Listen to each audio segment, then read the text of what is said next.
A day in the life of a strong, independent woman na may sakit ngayon dahil naulanan habang ginagawa ko ang video na to.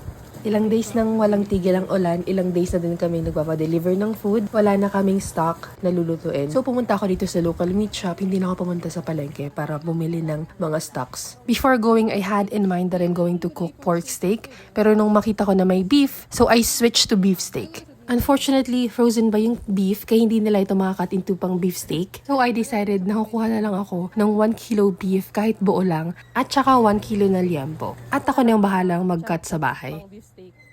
Ang iba na part, kung di talaga kaya, di may buto ha. O di isabay mo na yan. Basta baka 1 kilo tabi. Bumili na din ako ng mga kailangan ko para sa pork steak, kalamansi, sibuyas, tsaka bawang. Kumuha din ako ng half kilo na longganisa, tsaka half kilo na pork kiniling. So, pang ilang araw na na-stock yung binili ko kasi nga mahirap lumabas ng lumabas, lalo na't maulan ngayon. Inabot naman ng 1,175 ang lahat ng napamili ko. At ang kinagandahan nito, pwede kang magbayad through GCash kung wala kang cash. Kaya GCash beka naman!